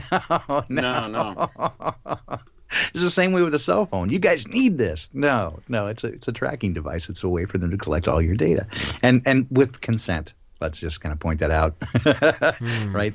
And it gives me the chills every time that he says the engineer of consent, the consent engineers. Oh God, it's so vile. Well, he's also calling people assets, but yeah, he's got a lot of funny little terms for all this stuff. At this point in the preparatory work, the engineer of consent should consider the objectives of his activity. He should have clearly in mind at all times precisely where he is going and what he wishes to accomplish. He may intensify already existing favorable attitudes. He may induce those holding favorable attitudes to take constructive action. He may convert disbelievers. He may disrupt certain antagonistic points of view. Anyone see what's going on in D.C. today? Yeah, disrupt. Certain antagonistic points of view. So fact checkers. You got video. Yeah, disrupt antagonistic points of view. Just disable their account or take down their videos. Think about it though. If Bernays was faced with trying to pull off DC did tonight, think about how much work it would do. Literally, they could say, "Who needs Bernays? We got video." Good point. Goals should be defined exactly. In a Red Cross drive, for example, funny that he brings that up, a time limit and the amount of money to be raised are set from the start. Much better results are obtained in a relief drive when the appeal is made for aid to the people of a specific country or locality rather than of a general area such as Europe or Asia. Help the people where the earthquake just hit. Donate today. Yep, and it goes right to the Clinton Foundation. Oh, sorry. Yep, and you notice how every time there's any kind of disaster of any kind, they're first to get on TV and ask you for your money, right? And goes to Red Cross, and even with them openly stating that 92% goes to overhead. Yeah, exactly. Yeah, so just hey, it's all right. Go ahead and do that. So let me take your money again. Insult to injury every freaking time. Yep. Studying the public. The objective must at all times be related to the public whose consent is to be obtained. That public is people. But what do they know? What do they know? What are their present attitudes toward the situation with which the consent engineer is concerned? What are the impulses which govern these attitudes? What ideas are the people ready to absorb? What are they ready to do given an effective stimulant? Make America great again. Do they get their ideas from bartenders, letter carriers, waitresses, Little Orphan Annie, or the editorial page of the New York Times? Andy. Little Orphan Andy. Freudian slit. What group leaders or opinion molders effectively influence the thought process of what followers? What is the flow of ideas? From whom to whom? To what extent do authority, factual evidence, precision, reason, tradition, and emotion, big one there, play a part in the acceptance of these ideas? That's huge right there, right? So when you know to what extent authority, factual evidence, precision, reason, tradition, and emotion play, you can avoid factual evidence when it's not in your favor and replace that with authority, get rid of reason, use tradition and emotion, and use those. Ta-da! You know you enjoy smoking, and doctors are right behind you. How did you deduce any of this back in the day? How did you nail down any of this? Short of polling people, how would you possibly nail down any of this? Well, they've been monitoring, mail since certainly the 1930s, opening all the letters and monitoring mail and telephone calls since they first had telephones. And every point of communication that they give us is a way for them to monitor us. Okay, so back in the day, if you wanted to know if it was a bartender, a letter carrier, waitress, Little Orphan Annie, or the editorial page, only one or two of those seems very obtainable to me. How the hell are you going to know what Orphan Annie did? To someone's mind, or a bartender for that matter. Well, it's just kind of a weird way to put this. So we have a phrase that gets used in marketing and PR. It says what gets measured gets done. And so if you can set up metrics that can accurately, or to some degree with reasonable security, accurately measure something, you can, to a fair degree, reasonably see what efforts are most effective.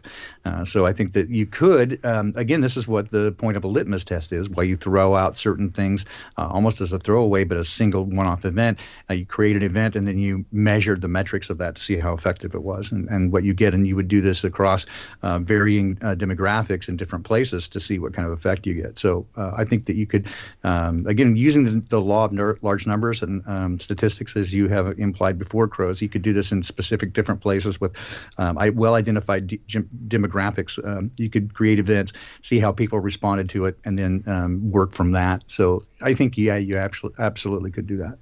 Even with the technology in the 20s and 30s. Absolutely. Think about how easy it is now, because if you put a unique phrase on television around some big event, you'll know in real time through social media whether it's stuck or not, and to what degree. What's trending on Twitter?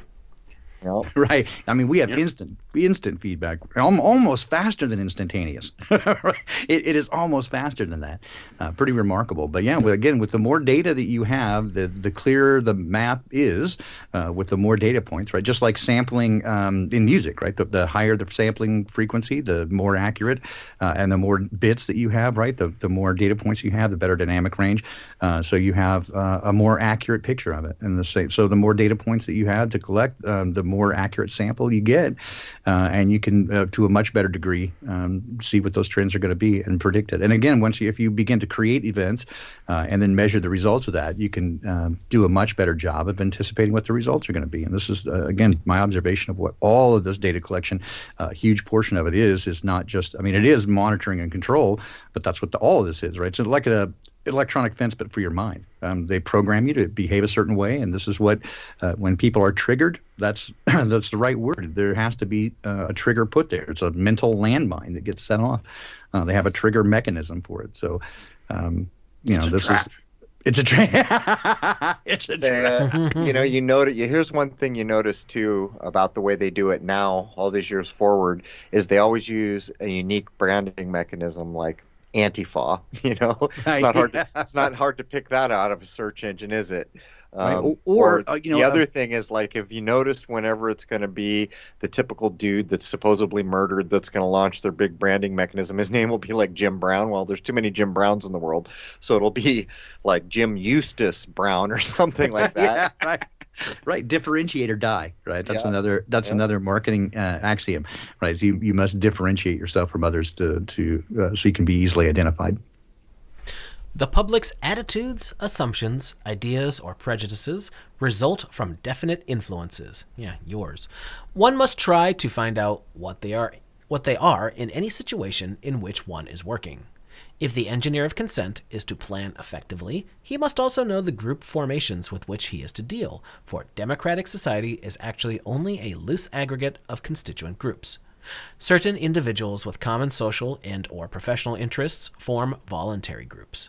These include such great professional organizations as those of doctors, lawyers, nurses, and the like, the trade associations, the farm associations and labor unions, the women's clubs, the religious groups, and the thousands of clubs and fraternal associations.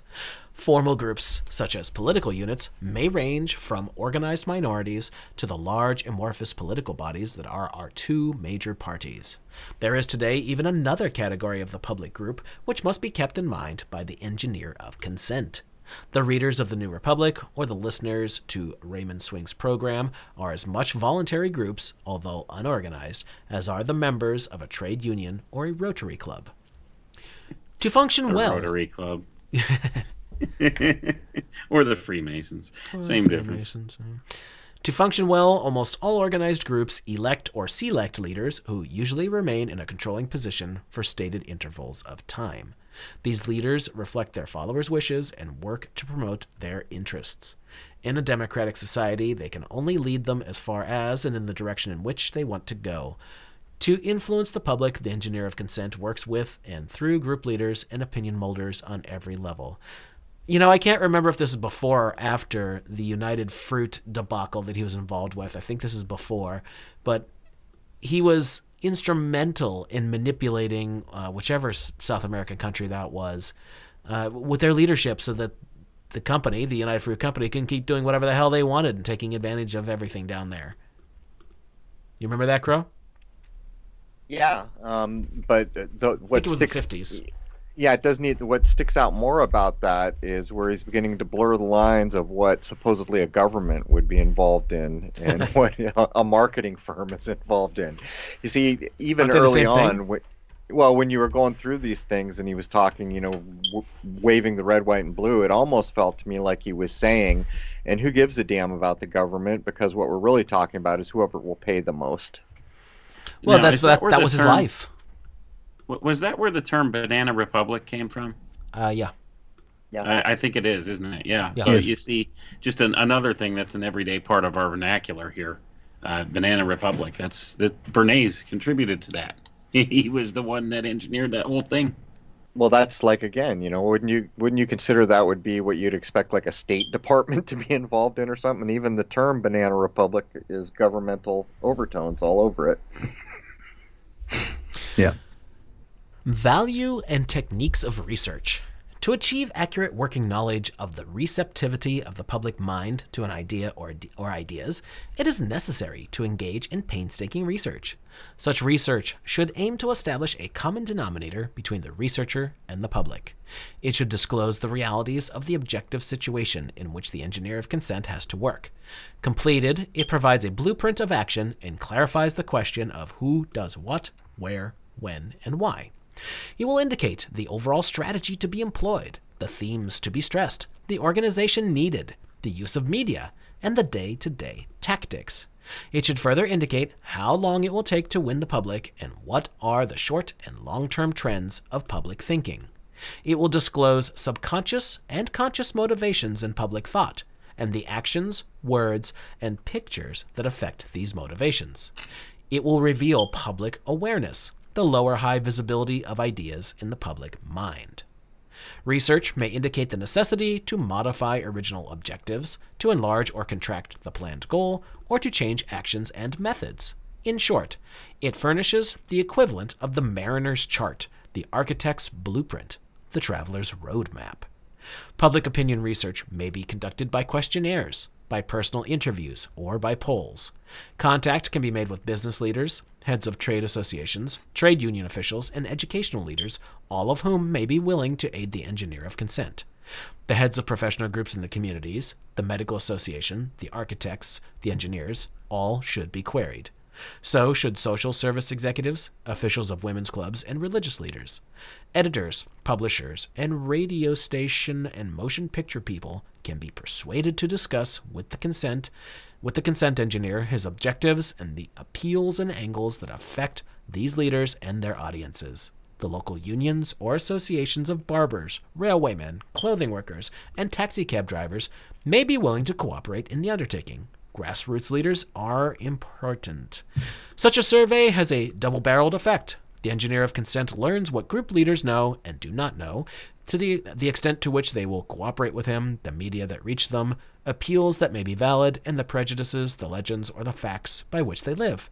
He is able simultaneously to determine whether or not they will conduct informational campaigns in their own right, and thus supplement his activities. So there was a quick rundown, Crow, on what you were asking before. How did they do this back then? That was a good amount of things that he probably employed.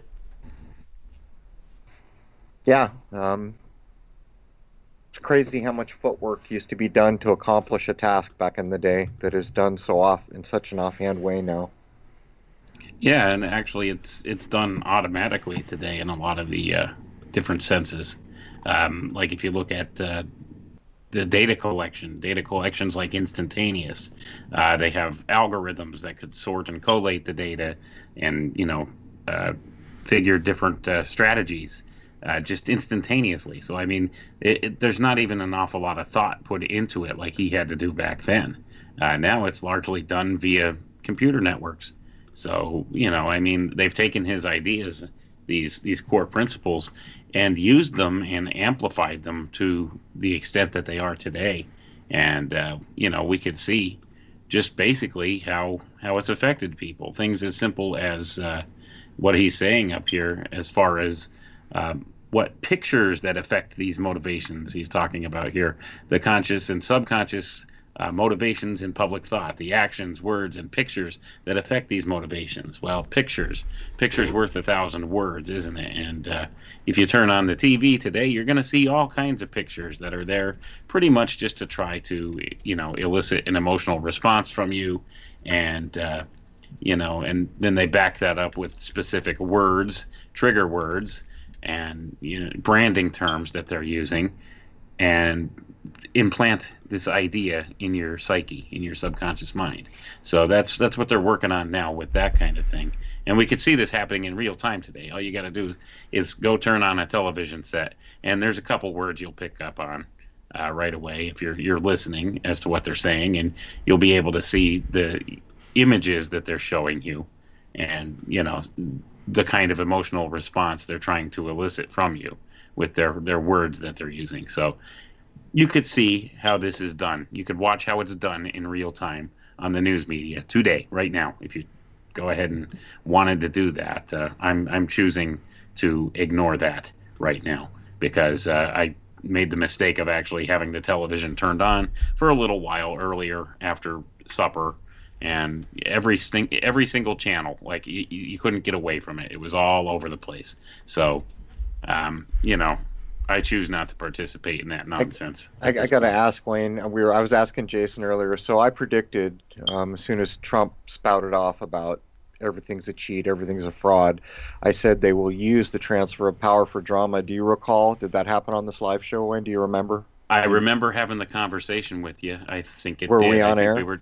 I don't know if we were on air or not, but we definitely had that conversation. So, Well, if it was on air, it's recorded. Well, that's another tell that Covidius Minimus is just about run its course when they got to start, busting out the Capitol for drama, right? Themes, strategy, and organization. Now that the preliminary work has been done, it will be possible to proceed to actual planning. From the survey of opinion will emerge the major themes of strategy. These themes contain the ideas to be conveyed. They channel the lines of approach to the public, and they must be expressed through whatever media are used. The themes are ever-present but intangible, comparable to what in fiction is called the storyline. Well, he just nailed it there, didn't he? Scripts much, yeah. The script, my boy, the script. Also known as the narrative. Yeah. To be successful, the themes must appeal to the motives of the public. Motives are the activation of both conscious and subconscious pressures created by the force of desires. Psychologists have isolated a number of compelling appeals, the validity of which has been repeatedly proved in practical application. Once the themes are established, in what kind of a campaign are they to be used? The situation may call for a blitzkrieg, or a continuing battle. Funny that he chose that term right after World War II, because it probably wouldn't have been used before that. A combination of both, or some other strategy. It may be necessary to develop a plan of action for an election that will be over in a few weeks or months, or for a campaign that may take years, such as the effort to cut down the tuberculosis death rate. Planning for mass persuasion is governed by many factors that call upon all one's powers of training, experience, skill, and judgment. Planning should be flexible and provide for changed conditions. When the plans have been perfected, organization of resources follows, and it must be undertaken in advance to provide the necessary manpower, money, and physical equipment. Organization also correlates the activities of any specialists who may be called upon from time to time, such as opinion researchers, fundraisers, publicity men, radio and motion picture experts, specialists for women's clubs and foreign language groups, and the like. You know, again, let's point out how he always tries to tie things to emotions. His choice of the word blitzkrieg in 1947, well, come on, that World War II was just over and would have been still very fresh in the minds of people. It would have been an unknown word had that branding term not been used in World War II. So not only is he reusing the emotional term, but that was a branding mechanism the first time around. Nobody knew what a blitzkrieg was until they were instructed, unless they were German. Well, and it means lightning warfare, if I remember correct. Well, it was also tied to very kind of brutal actions to elicit the emotion. It was, it's just, he's pulling a marketing term from a marketing campaign a few years earlier. That's all he's doing.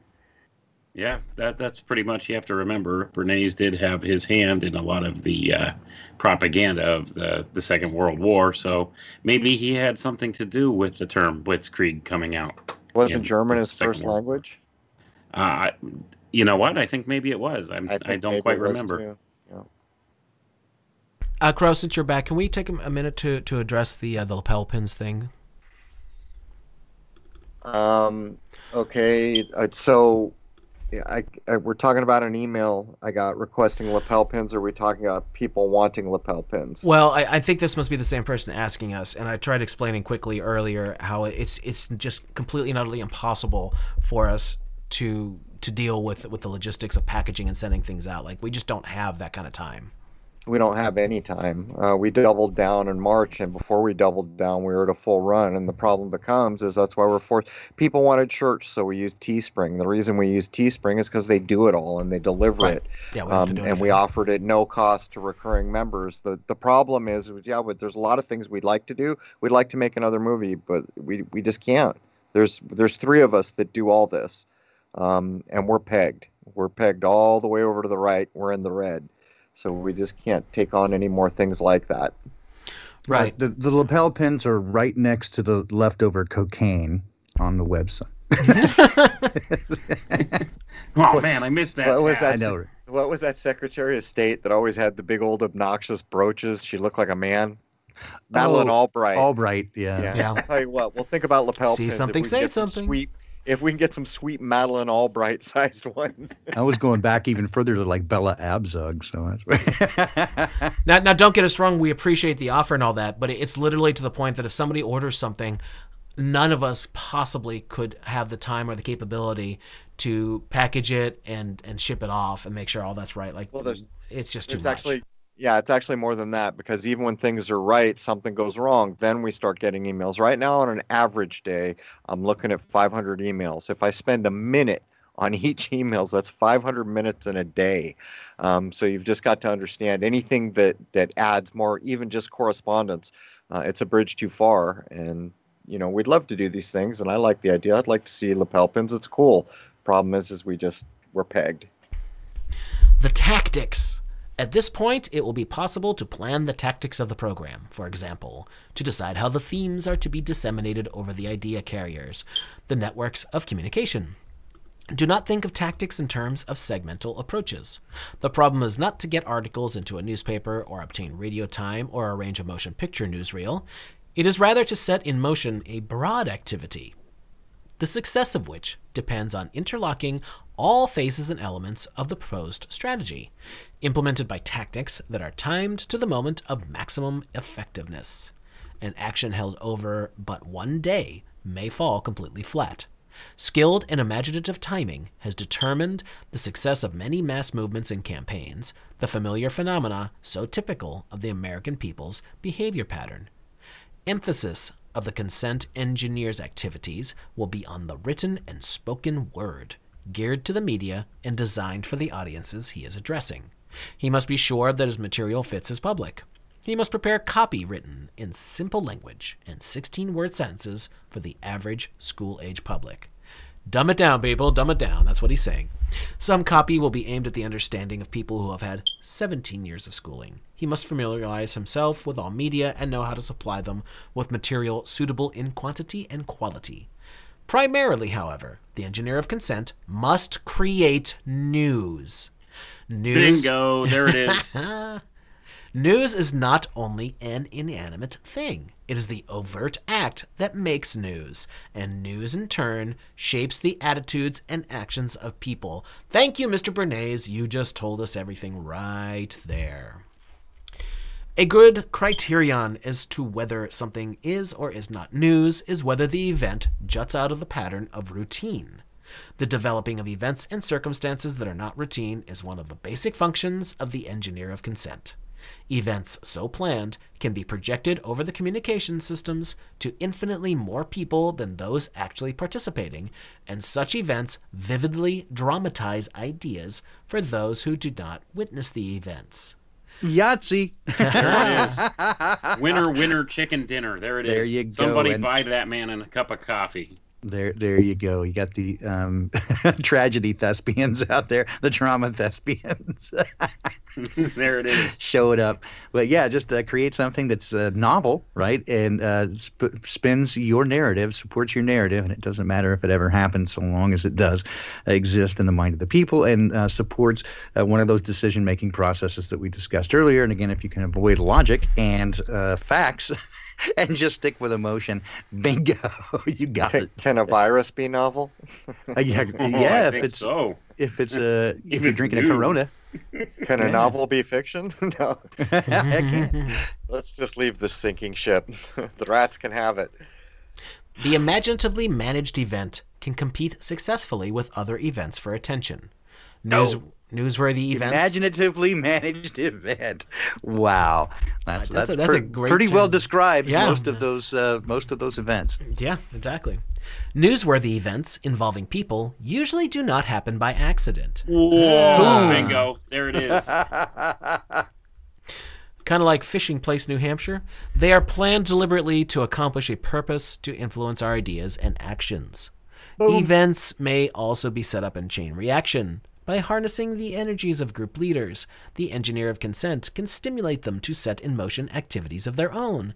They will organize additional specialized subsidiary events, all of which will further dramatize the basic theme, right, David Hogg? Wow, you just There it put is. together that last paragraph by itself. Well describes the last decade. If they had to read this paragraph before the evening news tonight, there might be some backlash. There might be a little bit of pushback. Yep. All right, let's get this last bit done here. The conclusion. Communication is the key to engineering consent for social action. But it is not enough to get out leaflets and bulletins on the mimeograph machines, to place releases in the newspapers, or to fill the airwaves with radio talks. Words, sounds, and pictures accomplish little unless they are the tools of a soundly thought-out plan and carefully organized methods. Get your vaccine today. If the plans are well formulated and the proper use is made of them, the ideas conveyed by the words will become part and parcel of the people themselves. Where's your mask? We're all in this together. This is the new normal. We're We're all in this together. together. Social distancing. When the public is Stay home, convinced save lives. Get this. When the Mask public up. is convinced of the soundness of idea, masks save lives, it will proceed to action. People Boom. translate an idea into action suggested by the idea itself because there's a pandemic on, whether it is ideological, political, or social. They may adopt Or makes a any philosophy. damn sense. They may adopt a philosophy that stresses racial and religious tolerances. They may vote a New Deal into office, or they may organize a consumers' buying strike. But such results do not just happen. In a democracy, they can be accomplished principally by the engineering of consent. And by the way, no lives matter until Black Lives Matter. So there you have it, ladies and gentlemen. I hope if you weren't familiar with Mr. Bernays, you check him out. Rose, do you want to tell people what episodes, you probably already did, that we've done Bernays on? And when I have time, I'd definitely like to do a third one on Bernays, but make absolutely certain that you understand just how important the work this man did is to everything that's going on now, because they've taken it, hit it with some steroids, and Ivan Drago is about to punch Rocky really hard in the face. I think I'd actually get this idea. Everything he did became antiquated in the last 15 or 20 years because at the time he was doing this, when they wanted to reach a lot of people, as he was pointing out, we have to choose our avenues. There's mailers, there's magazines. Now, the same group of people own every channel. Not only that, they own all radio and television. They can get their message all at once. So if I had to venture a guess, they're treating everyone in the room as if they had 6 years of school now, and the rest is video and planning for the video. Absolutely. I noted that even in this document, he used sentences of 16 words or less. So he chose his target He knew audience. we'd be reading as idiots. Yeah, he was targeting his audience. Onomatopoeia. Well, I actually started reading Crystallizing Public Opinion, and this article was written just like the book, in that very short, concise, to the point kind of thing, where he's just delivering point after point after point. It's not like exciting reading or anything like that. But it's well thought out and concise. That's the thing. It's concise, and that's the important part about anything like this. This is actually the handbook for doing this. The Bernays episodes, by the way, thank you, Rose, are episodes 78 and 204. And if you're looking for something else, I both of my presentations I did at the Flat Earth Conference in 2019 in Dallas is out there for free, and also the one I just did with Karen B at Flattoberfest in October. Those are all available for free if you want to see it, and I tied Bernays to all of these things. All right, so we're just about there, guys. Who wants to talk about what they got coming up and anything else they want to put out for their final thoughts? I can hear Baldini chopping that Coke. Pepsi products. We only serve Pepsi products here. What are you chopping it No with? Coke, Pepsi. Like a hammer? Chopping it with a Pepsi. Weren't you paying attention? Chopping broccoli. Pepsi products. You chopping it with Chopping Michael broccoli. Jackson's burned head? There you go. Chopping broccoli. Chopping broccoli. Oh, goodness. Oh, dear. All right, Wayne, how about you go first? Okay, Punchy. What do I got? I don't really have anything much coming up. I think I'm doing a show here with Robert Phoenix sometime next week. So I should be on that, and I think I'm recording with you guys next week too, aren't I? Yeah. Yeah. So what are we doing again? I think we were going to look at the origins of what the actual occult aspects of the Star Wars franchise are. Oh yeah, that's right. So that should be an Jedi. interesting. Yes, the Jedi. So people know it ties back to the ancient Egyptian cycle of Osiris. So that's what that's all about, and we'll explore those ideas and more in that episode. It should be very good. All right, Crow, and we are releasing. Let's see, what number are we up to? We just recorded so many shows, I don't even know what number we're releasing. Is it 286 is next? 85 is next? 285 with KL is back. I was going to put it out tonight, but I'm just too burned out. I didn't have time because there's all these documents that people are going to get to download, which actually Rose, while we were doing this, was finishing them. So Rose and I were trying to do this and that at the same time so that I can get these out tomorrow. She also reminded me, she's telling you to get to the P.O. box. Can you believe I now have what was sent to me is all the secret downward material. I am so freaking busy. I'm 2 weeks overdue on that. I could have had this stuff 2 weeks ago. That's how busy I am, but there it is. So tomorrow, probably by 10 a.m. Eastern Standard Time, I'll try to have 285 out. I've got it all together now. I just got to build all the pages, do the bumper video. Rose just finished all the images for all the documents because she had to redact them. But we're ready to go on that. So 10 a.m. tomorrow, my time. Crow, did you mention all the paperwork to be downloaded? Yeah, that's what Rose was working on. We have, actually, she just sent me, we were having trouble because we had to redact everything. What we got sent had all kinds of identifiable stuff in it. So it looks like we have 13 JPEGs, and then we have, that's our one material. The docs are in 13 JPEGs, and then the hour 2 docs, which is, God, there's so much information here. It looks like it's about, I don't know, if I had to guess, 10, 15 pages in PDF form. That's everything people are going to get to download. So I still got to create all the pages and get the zip file together, and we're going to serve this off my server because these are probably things, I don't know, they might get censored if they were out in public. Yeah, that's for sure. All right, Paul Danny, what you want to talk about before we sign off? Let's see. Okay, I know that Rose is starting to feel a little bit better, which is awesome. I think she's still going to take a little bit of time off and come back next week. So I'll be back tomorrow morning on my channel, Unintended Consequences, with Cocky Pop Report. Karen B will sit in and join me for that. That's at 6 a.m. Pacific time and 9 a.m. East Coast. And then I'm back on the weekend, Unintended Consequences, Saturday morning at 9. And then Sunday, of course, 7 a.m. Pacific time and let's see, then 5 p.m. Pacific time at Sola Scriptura. So that's all the regular stuff there, and hope Rose feels better. I'm glad you're feeling somewhat better, and looking forward to reuniting. Reunited. Are you really doing Cocky Pop? I'll make the logo, man. That's got to be like a rooster sitting on a Coke, doesn't it? Yeah, it's Cocky Pop. It's the Cocky Pop report. When she's not with me and I do it on my channel instead of Poppycock, it's Cocky Pop. You're like the Golden Dawn. You're inverting everything. Exactly. Yeah. There's crowd on the table. Yeah. So anyway, that's the scoop there. And then, of course, just whenever I can make it back here. But yeah, trying to redo my schedule this year in the first quarter, and hopefully devote a bit more time to the community here. And so there you go. All right, everybody got their final thoughts off? Ready to sign off for the week? I'll take that as a yes. I think so. I think we're all good. All right, so that was the first show of the year. We'll be back for many, many more. Probably more Bernays stuff at some point, because I just really love delving into the work this man did, because I definitely recognize just how important what he did was. All right, that's going to do it, folks. Thanks so much. Take care, everyone.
manifest inside of me, my angel. The universe will speak, manifest inside me, my angel, for all to see.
Will speak, manifest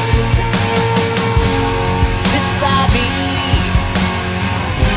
my angel, for all to see.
Will speak, manifest beside me,